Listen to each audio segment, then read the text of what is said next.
No programa de hoje, vamos conhecer a vida e trajetória do fotógrafo Adriano Fagundes, direto da Brisa Galeria, Lisboa.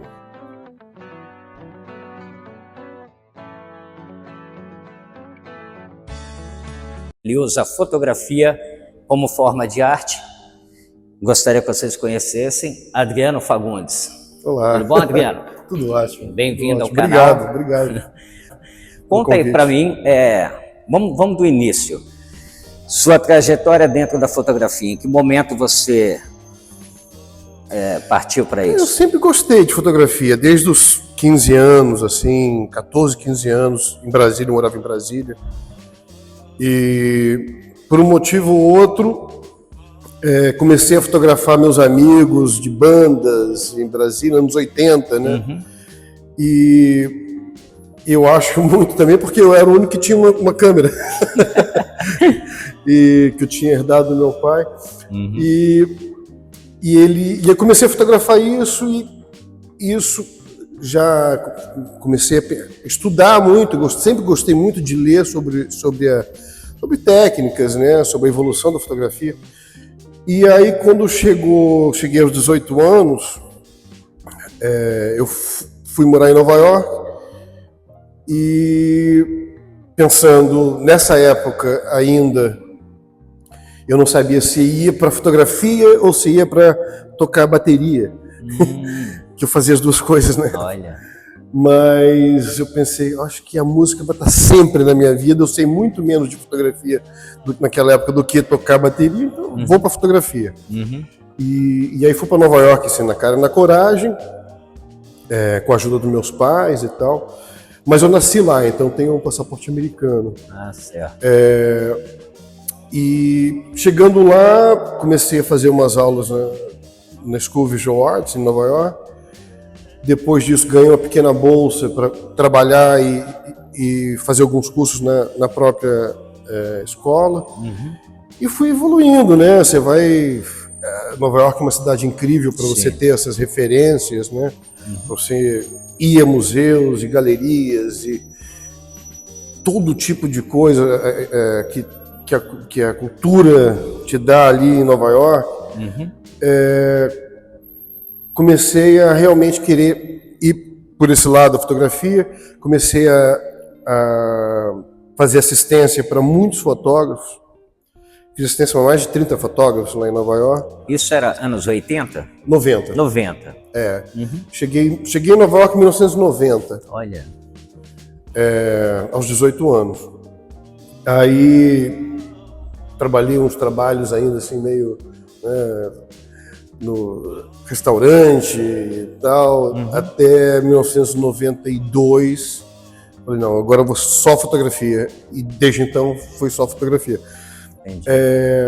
Mas fiz assistência para muita gente. Aí chegou em 95, falei, eu acho que eu vou mandar o meu resumê para 4 ou 5 fotógrafos que eu adoro mesmo, né? Então mandei para Bruce Weber, mandei para Annie Leibovitz, mandei para o Richard Meier, e mandei para o Arthur Elbert. Uhum. Só gente fraca, né? E aí o Richard Meier e o Arthur Elbert me chamaram de volta para fazer uma entrevista. Uhum. Isso foi em 95. E aí comecei a mesmo ver quem eles eram ali, qual era a diferença. E acabei escolhendo ir pela parte do Arthur Elbert, que eu fui assistente dele 3 anos lá em Nova York, primeiro assistente. Uhum. Porque ele tem uma coisa muito mais fluida. O Richard, ele tem uma coisa muito mais de estúdio, muito mais técnica. Uhum. E eu queria uma coisa muito mais fácil. É um look meio snapshot, mas não é realmente um snapshot, né? Certo. É uma coisa mais rápida e tal. Fui para o Arthur, fiquei 3 anos com ele. E a trajetória foi que, quando eu era assistente, ele faz até hoje Vogue, né? Ele é fotógrafo da Vogue desde 1970, com contratos desde 1970. Nossa. Quer dizer, antes de eu nascer. Uhum. Não só Vogue, mas várias revistas, as assistentes e assistentes das editoras de moda viraram minhas amigas e meus amigos. Então a gente tinha um grupo ali. Então quando eu saí do Arthur, em 98, eu já saí trabalhando. Uhum. Em Nova York eu já saí começando fazendo, porque esses meus amigos e amigas que eram assistentes viraram as editoras. Uhum. Então, é aquela coisa, né? Você vai conhecendo as pessoas. E era mais voltado o quê? Para moda? Moda. Moda. Era moda, totalmente moda. Então fiz moda, muita moda e muita coisa de... Era o quê? Editorial, desfiles, tudo? Editorial, de moda, fiz muito retrato, fiz retrato para Vogue também lá em Nova York, fazia Cosmopolitan, fazia... Você chegou a fotografar essas supermodels, alguma coisa assim? Fiz algumas, fiz algumas. De assistente, todas, né? Uhum. Mas depois, sim, trabalhei com algumas modelos famosas. Mas a moda nunca me movia muito. Eu gostava de trabalhar com pessoas. Certo. Então acabei fazendo muita coisa de retratos e o que eles chamavam de lifestyle, né? Uhum. Lifestyle. Então era uma coisa de moda, mas era uma coisa mais menos high fashion, assim, né? E aí comecei a fazer isso, ao mesmo tempo achava que esse trabalho de moda, já nessa época, era um pouco, para mim, assim... eu achava que eu nunca ia realmente ser um fotógrafo de moda, assim, eu acabei fazendo muita coisa, mas... e eu achava que precisava achar algum outro outlet, assim, para eu fazer. Uhum. Eu acabei começando a fazer muito lá em Nova York, trabalhos mais comerciais de catálogos, de publicidade, que traziam dinheiro bom, mas em termos criativos não era aquela coisa, né, que você imagina, né? Sim, sim. Então fiquei pensando o que eu quero fazer e acabei começando um trabalho em 96 na Amazônia, fazer um livro. Queria fazer um livro. Isso partiu de você? Sim. A ideia e a ideia partiu de mim. A ação? Eu sempre gostei muito de livros, né? Eu sempre comprei muito livros, sempre tive muitos livros em casa, desde quando eu morava com meus pais, sempre tinha essa coisa do livro. E eu sempre tinha uma coleção de livros sobre a Amazônia. E eu falei, eu acho que tem alguma coisa aqui que eu posso fazer, porque o meu primeiro livro, na verdade, demorou 17 anos para fazer. Uhum. Acabei em 2013, 96 até 2013.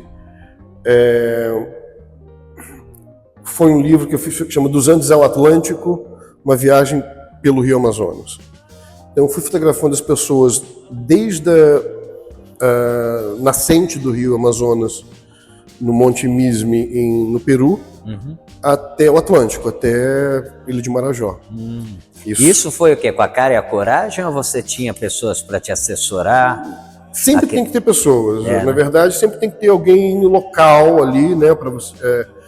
Eu não gosto de ter muita gente, porque vira... No Brasil, então, você fala que tem muita gente, já é da Globo, né? Mas eu sempre gostei, então eu sempre comecei aí fiz umas... ganhei uma pequena bolsa da Kodak, imagina, Kodak, né?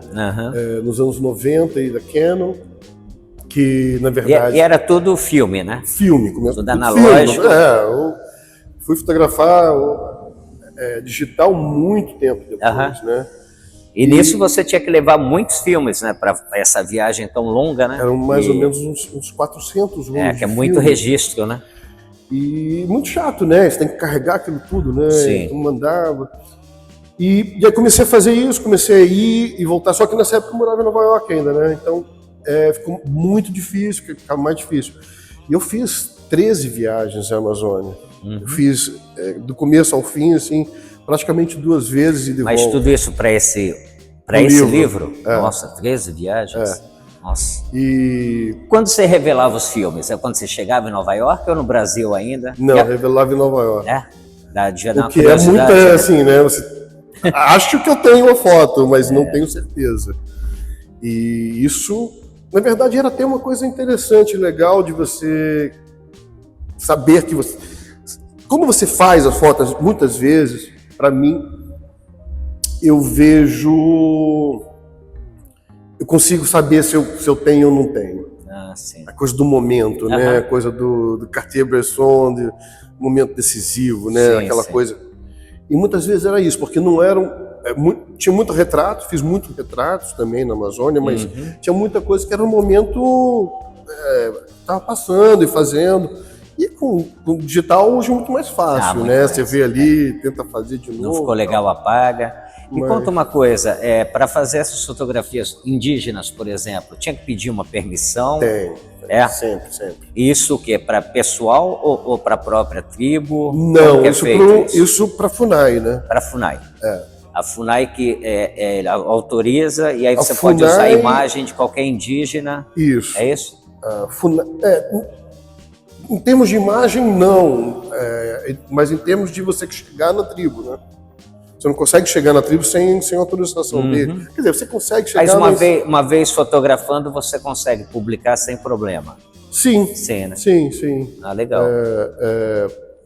O negócio é que sempre você tem que ter uma espécie de quarentena, né? Que não é a FUNAI, é a FUNASA, né? Que é a Fundação de Saúde, que cuida dos indígenas. Tá. Mas que você tem que ficar uma espécie de quarentena, alguns dias, geralmente numa cidade perto ali do Mato Grosso, que para você, obviamente, dizer, eles entenderam que você não tem nenhuma doença ali, que você não vai passar nada para eles. É importante isso, né? Muito importante, muito importante. Legal. E aí comecei a fazer isso e ao mesmo tempo os trabalhos comerciais em Nova York, né? Isso foi desenvolvendo, até que em 2010 eu falei, não, eu já tenho que mudar para o Brasil para acabar com esse livro, que já tinha, naquela época, quase 15 anos que eu estava fazendo. E muito material, né? Muito material. E eu acabei fazendo mais 3 viagens à Amazônia. Convidei um grande amigo meu, um jornalista de São Paulo, o Daniel Nunes Gonçalves, para escrever o livro. E a gente trabalhou algumas vezes, ele era editor de uma revista, da Red Report, lá em São Paulo, que era uma revista de bordo da TAM, mas de voos internacionais, não existe mais. E foi muito legal, a gente fez algumas viagens pela Amazônia, inclusive o trecho inteiro, né? Assim, em 2013 nós fizemos 2 viagens grandes, uma para o Peru, que foi desde lá da nascente do rio até Tabatinga, no Brasil, né? Então, passando pela Colômbia, fomos até Tabatinga. E a segunda viagem, já no segundo semestre, saindo de Manaus e indo até Belém. Maioria de barco, né? Porque você não... Sim. É um meio de transporte. Não tem como não ser, né? Em que momento surgiu assim um segundo projeto? Depois do livro da Amazônia? Depois desse livro surgiu um outro projeto, aí o livro saiu em 2014, aí surgiu um projeto em 2016, um outro livro sobre um projeto, mas aí era uma coisa mais encomendada, né? Não é um livro propriamente meu, assim. Sobre uma empresa que estava fazendo... eles fizeram toda a parte de logística de comida das Olimpíadas para os atletas no Rio de Janeiro. E eles faziam, sei lá, acho que 40 anos de empresa, e nós fizemos um livro para essa empresa com a coisa toda, a coordenação toda, chama Legado Olímpico. Depois desse, 2019, fiz um livro com vários amigos, também com o Daniel, com a minha amiga Fernanda, que foi a curadora do livro, chama Paisagens Gastronômicas São Paulo, sobre produtores sustentáveis no estado de São Paulo. Produtores desde vinhos, a queijos, a azeites, todo tipo de coisas em São Paulo. Foi muito legal. E esse livro esgotou rapidamente. E por último, meu último livro foi durante a pandemia, 2021. Tive um convite do Pedro Drummond, um grande amigo, e neto do Carlos Drummond de Andrade, que teve a ideia de repente, fazer uma compilação de poemas e fotos minhas de viagem de 91 a 2021. E eu tive essa honra de poder escolher poemas com a ajuda deles e escolher as fotos. Às vezes o poema vinha de uma foto que eu imaginava, outras vezes ao contrário. Legal. E era um diálogo mesmo entre poesia e fotografia. Foi incrível fazer, conseguimos fazer com a editora Autêntica de Belo Horizonte, que acreditou desde o começo, e queria fazer um livro mesmo assim, na melhor gráfica, com o melhor papel. Conseguimos fazer isso, foi ótimo, mas também já acabou o livro, né? Então, agora trabalhando na segunda edição. Vai ser realmente uma segunda edição, não só um printing, né? Um segundo printing. Mudar algumas coisinhas, o formato um pouco, diminuir um pouco. Esse foi lançado em que ano? Foi durante a pandemia? 21? Ele foi lançado em dezembro de 21, mas realmente foi lançado em 2022, né? Assim, sim. Trix foi lançado em 2021, acho que por causa de coisas de lei, aquelas coisas que tinham que ser lançadas, mas a gente lançou. Mas o lançamento mesmo foi em 2022 e foi ótimo. Depois fizemos uma exposição das fotografias lá em Itabira, durante o Flitabira, que é um festival literário internacional em Itabira, que é a cidade do Drummond, em Minas. Certo. E agora a gente tá vendo outras possibilidades de fazer essa exposição também em outros lugares do país. Legal. Lá no Brasil. E qual é o plano, assim, fotográfico futuro? Você tem alguma coisa em mente em fazer? Tem vários, sempre tem planos, né? Sempre. Planos é o que não falta. A gente fica o tempo todo na cabeça, fica mil. E eu tenho trabalhado desde 2019 fazendo fotografias do balé do Teatro Municipal do Rio de Janeiro. Olha.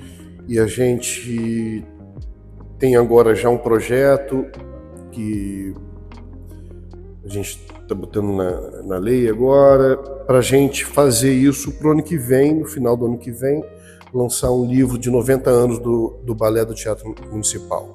Bacana. E no outro ano fazer a exposição desse livro, dentro do teatro, nos 3 maiores festivais de dança no país, no Brasil. Bacana. E então tá rolando isso, tem sempre coisas acontecendo, né? Mas esse é o projeto que eu tô mais focado no momento. Certo. Vamos falar um pouquinho sobre essa exposição que inaugurou tem uns 15 dias, mais ou menos, né? Aqui na Brisa, a Brisa aqui em Lisboa, da Bebel e do Daniel. Conta para mim vocês fizeram uma parceria, né? Você e o Daniel, então meio que os trabalhos se conversam, né? Tem livros aqui, capas de livro do Daniel. Ali são palhetas, né? Sim. Me conta a história daquelas palhetas. As palhetas, eu tenho uma coleção de palhetas grandes, sempre tive desde muito tempo. E a minha mulher, ela trabalha de tour manager, local tour manager, no Brasil e na América Latina. Certo. E todas aquelas palhetas foram bandas que ela já trabalhou. Olha. E aí é o retrato dela ali, né? Mas ela trabalha com eles como local tour manager ali, né? Entendi. E a gente decidiu fazer... Desde o começo da ideia dessa exposição, na verdade veio de um jantar que a gente estava fazendo lá em casa, com a Bebel e o Daniel. E ele perguntou o que eu estava fazendo na época. Isso foi no começo do ano, assim, em fevereiro, por aí. Uhum. E eu falei que eu estava fazendo uns retratos de pessoas através dos seus LPs, né? Meio que é revelador de você ver o que a pessoa ouve. Ele falou, cara, eu estou fazendo a mesma coisa com os livros, Uhum. Com a lombada dos livros. Exato. Né? Então essa é realmente a interseção aqui dessa exposição. E essas aqui você já tinha? Não, foram feitas agora. Elas foram feitas agora para a exposição? É. Ah, entendi. E também são lombadas, né? São lombadas de discos, né? De discos. É, claro, é por isso que eu vi são que LPs, são fininhos, né? Mas como tem algumas, deve ser álbum duplo, né? Algumas são bem mais grossos. Essas aqui são...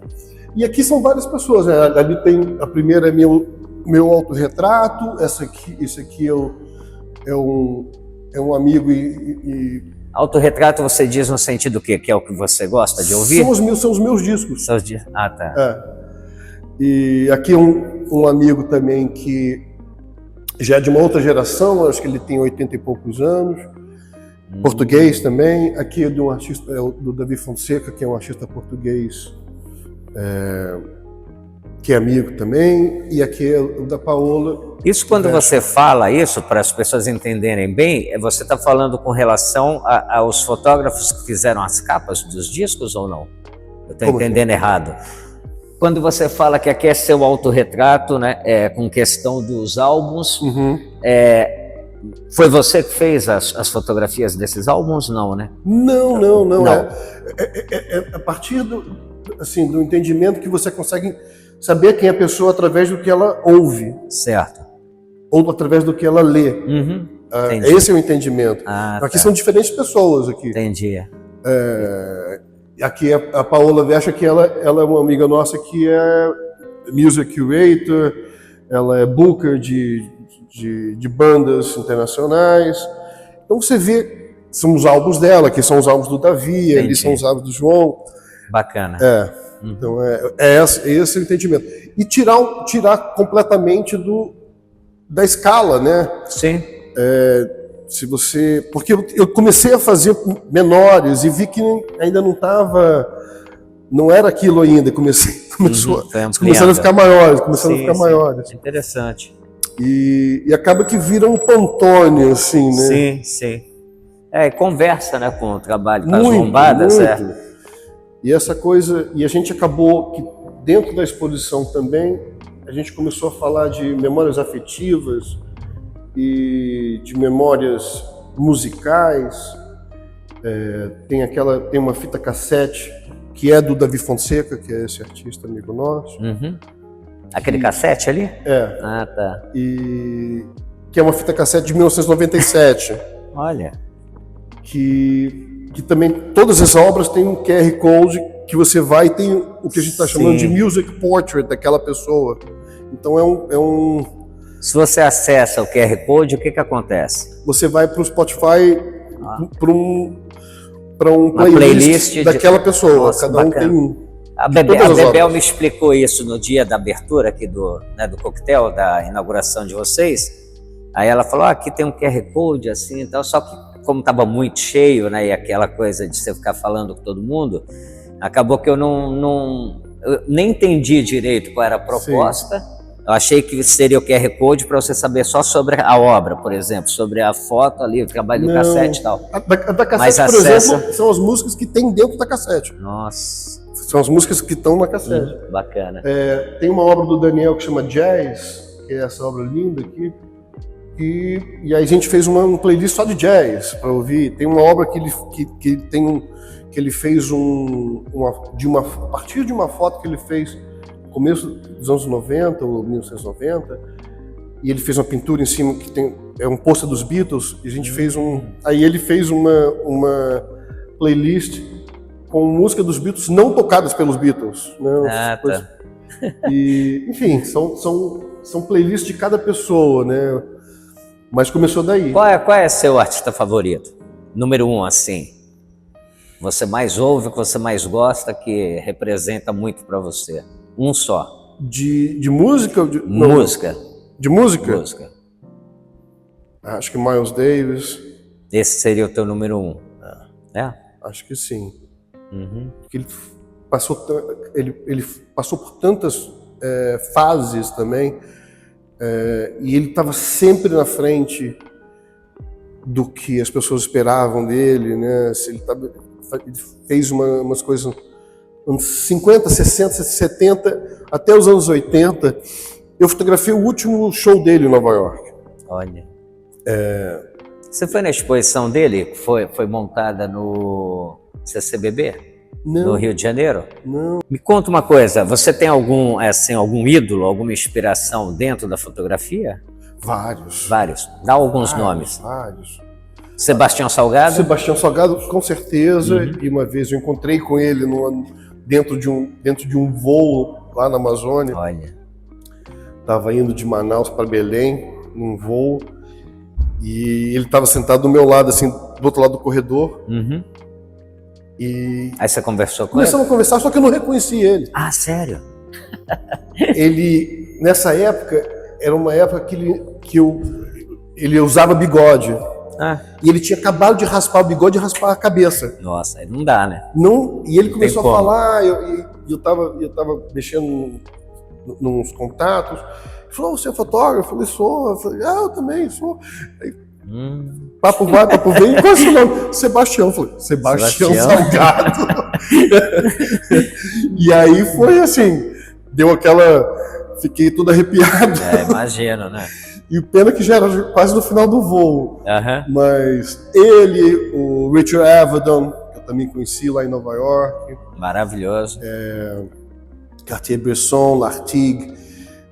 Vários fotógrafos que eu realmente gosto. Agora o Bruce Weber, essa turma, ela é mais corpo, né? Tipo o Mapplethorpe, Bruce Weber, o Herb Hitz. O Mapplethorpe, ele que já, não é ele já era mais linha, arte mesmo, né? Ele Sim. Não tinha... O Bruce Weber também é mais comercial, também faz muita coisa comercial, né? Trabalhou para Calvin Klein, sim, Abercrombie & Fitch. Exatamente. Várias coisas. E o Herb Ritts já era um mix de comercial e arte. Arte, né? Mas muitos desses caras que eu gosto, são Lartigue, que é um fotógrafo francês dos anos 30, eles não tinham uma tecnologia, eram praticamente um caixote com uma lente. O que eu fico refletindo que eles tinham que ter na cabeça a fotografia antes do que ir fotografar. E fotografar, né? Então a ideia da fotografia é às vezes mais importante do que a coisa final. Depois que chegou o 35mm, que o Cartier-Bresson começou a fotografar, Decisive Moment, aquelas coisas todas, ficou mais fácil, mais rápido. Mas antes disso, era muito complicado. Complicado. Né? Você conhece o David LaChapelle? Sim, claro. E gosta? Gosto, eu gosto, eu acho ele importante, não é a estética que eu mais gosto. Eu particularmente acho incrível. Não, eu acho legal, acho uma coisa... Ele é desafiador, né? Aqueles cenários ele é uma coisa de cenário, porque tem muita coisa que é pós-produção. Eu ainda gosto da fotografia mais... natural. Até coisa de retrato que eu faço, até de moda, tem um mínimo de retoque possível. mas acho ele incrível. Acho ele incrível. Certo. Agora, para a gente fechar nossa conversa, eu vou botar aqui uma polêmica para você. Para onde caminha a fotografia e qual a sua opinião sobre a inteligência artificial dentro da fotografia? Para onde caminha, eu não sei realmente para onde caminha, mas obviamente o AI vai estar na fotografia, já está na fotografia. Eu uso como uma ferramenta, mas eu já vejo também uma certa fadiga de AI nas pessoas. Que nem começou direito ainda? Mas há uma fadiga de AI, por exemplo, na publicidade. As pessoas... Tem muitos produtos agora que fazem propagandas na televisão, já dizem que não é feito com AI. Que é feito. Que não é feito. Não é? Ah, tá. Coisas de beleza. Justificando por exemplo, que não é. Propagandas de produtos de beleza, de pele, de cabelo. É importante que você não venda uma coisa que não é real. Que não é real, sim. Outra coisa que não pode ter muito AI é foto documentário, né? Assim, foto de... Como é que você vai fazer um documentário? Apesar de um documentário já não é a realidade 100%, né? Você sempre tem a visão de quem está fazendo acima da realidade. É uma versão da realidade, né? Acho que já democratizou muito essa coisa do AI, ficou muito mais fácil, mas não necessariamente todo mundo que tem acesso a um AI é um fotógrafo. Você pode fazer fotos. A diferença de um fotógrafo, acho que amador, um fotógrafo profissional, é que um fotógrafo amador tira uma foto incrível a cada 10 dias. O profissional tem que entregar todos os dias. É bem diferente. Sim. Então a competição também virou diferente com a coisa do AI. A partir do momento que você tem essa ajuda, né, do AI, as coisas ficaram muito mais rápidas, obviamente, de edição, de você... de automatização do processo todo, muito mais rápido. Mas eu acho que se você não tiver a ideia no começo, você vai se perder rapidamente, Vira uma coisa chata. Você vê o Instagram, eu vejo no Instagram, muitos vídeos são AI hoje em dia, as pessoas acham que são de verdade. Muitos. Ficou uma coisa chata. Sim. Eu acho que é válido como ferramenta. Por exemplo, eu tenho feito uns scans de coisas antigas, assim, dos anos 90, de negativos dos anos 90. E muitas vezes eu não usei porque tinha, sei lá, um fio na frente da pessoa, tinha uma coisa assim. Hoje em dia você vai lá e tira o fio em 5 segundos. Para isso eu acho interessante, mas não para eu fazer imagens novas. Eu acho que tem espaço para todo mundo, mas assim, não me move muito. Assim. Eu acho que esse pensamento crítico ainda é válido. Certo. Mas você não acha que esbarra um pouco no que era a câmera digital para analógica? Quer dizer, ao contrário, da analógica para digital, e não. Hoje não, né? Inteligência artificial é outra coisa. É bem diferente.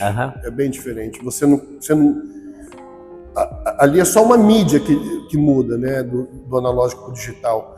Agora, para o digital, para o AI, você muda tudo. Você tem inclusive, você não precisa de câmera. Você não precisa fotografar. Você pode só fazer a câmera não existe, não existe uma câmera. Eu acho que ficou meio chato. E quando você fala que você usa de vez em quando, em qual caminho você usa? Eu uso nesse caminho de limpar um negativo, de eu dar mais contraste do negativo que está muito antigo. Mas isso você já não fazia com o Photoshop? Fazia, mas o AI no Photoshop e o AI em outros programas é muito mais avançado. Né? Eu não conheço. Muito mais avançado. Para isso não. Já tem AI no Photoshop, né? Ah, sim. Mas tem o meu é o antigo, então como eu não baixei, então não atualizou. Tem vários programas novos. Eu uso para AI, eu uso conhece o Leonardo? Sim. Leonardo, eu uso o Leonardo para ficar brincando. Já gerei mais de 3.000 imagens, você vai brincando, né? Uma casinha com não sei o que, né? Pum, te entrega. É incrível, mas se você pensar o que o AI estava fazendo 2 anos atrás e que o AI está fazendo hoje em dia... E aí o que vai fazer daqui a 2 anos à frente, né? Porque a tecnologia é exponencial, né? Sim. A gente vive... Está caminhando rápido. A gente vive linear, no linear, sim. E a tecnologia não dá para acompanhar. Outro dia tinha uma propaganda, eu assisto pouca televisão, mas outro dia eu nem lembro se foi uma propaganda que entrou no YouTube, que eu gosto muito de ver YouTube, e aí tinha eram uns homens bonitos, umas mulheres bonitas, aí tinha negócio de um cara num trator, uma mulher com não sei o quê, e eu falei assim, nossa, que povo bonito, né? Que eles escolheram para essa. Aí embaixo estava escrito assim, gerado por inteligência artificial. O comercial inteiro. Era um comercial tipo como se fosse um negócio de agronegócio, lindo, assim, sabe? Uma fotografia fantástica, as pessoas lindas e tal. E na verdade aquilo não era real. Aí eu fiquei surpreso, eu falei, caramba, será que até os modelos, né, os atores vão começar a sentir, né? A questão da falta de você ter um emprego porque foi substituído por inteligência artificial. Saiu agora uma lei na Califórnia que você não pode ter atores feitos com inteligência artificial. Olha. Na Califórnia, que é o maior hub de cinema, né? Que você imagina Hollywood, né, futuramente. Então começou esse backlash. Criando seus Brad Pitt, seus Tom Cruise. Ao mesmo tempo tem o Tyler Perry, que é um produtor americano de Atlanta, que fez dezenas de filmes muito bem sucedidos. Não é o meu estilo de filme, mas ele é muito bom. E ele tem um estúdio de cinema em Atlanta, e ele estava, ano passado, expandindo esse estúdio para mais 18 estúdios, fazer mais 18 estúdios. Quando chegou, não lembro o nome agora do programa de AI de vídeo, e ele viu, falou, não vou fazer mais. Olha. Eu vou só fazer agora um programa e vou fazer algumas coisas, vou fazer o que eu posso. Para quem investir milhões e milhões e milhões e milhões, eu posso fazer um negócio aqui em 15 minutos. Sim. Então ele está fazendo os dois, ele está fazendo as duas coisas. Então vai ter um híbrido, esse híbrido aí é necessário. Ao mesmo tempo, é a mesma coisa assim quando no século XVIII, XIX, os pintores começaram a usar fotografia, né, câmera escura como um processo, e as pessoas acharam, não, isso nunca vai. Tem aquele exemplo dos pintores, né, retratistas, que ia lá e pintava uma família. Aí de repente veio a fotografia, né, em alguns cliques ali, né, você tinha as fotografias de uma família.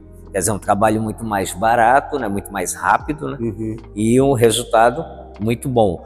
Então, quer dizer, aí o pintor saiu de cena e entrou o fotógrafo, né? Estou falando de século XIX, XX, início de XX. Isso acontece porque há muita coisa na fotografia que é diferente mesmo, né? Assim, tem a fotografia documental mesmo, etnográfica, e você não pode mentir, você não pode usar a AI de uma maneira assim meio antiético, né? Seria antiético você usar dessa maneira. Mas, ao mesmo tempo, tem essa fotografia de produtos. Imagina, hoje em dia, o que a gente fazia 10 anos atrás, eu nunca fiz assim, coisa de produtos no fundo branco, né?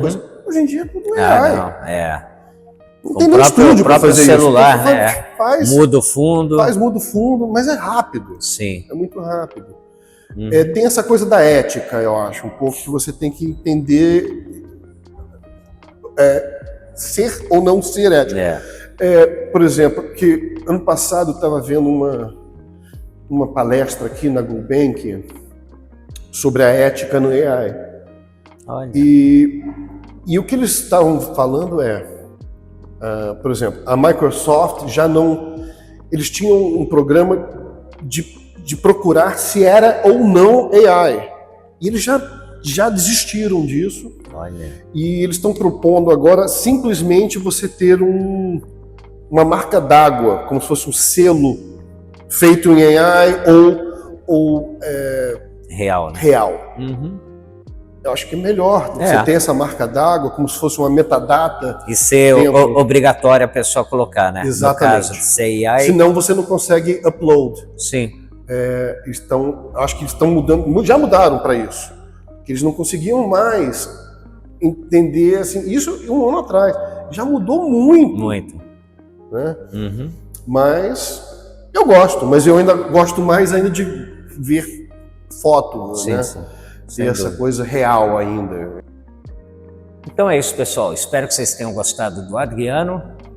E ele convida todos vocês a segui-lo no Instagram e Facebook. E é isso. É isso. Muito obrigado. Eu que agradeço. Obrigado, amigo. Valeu.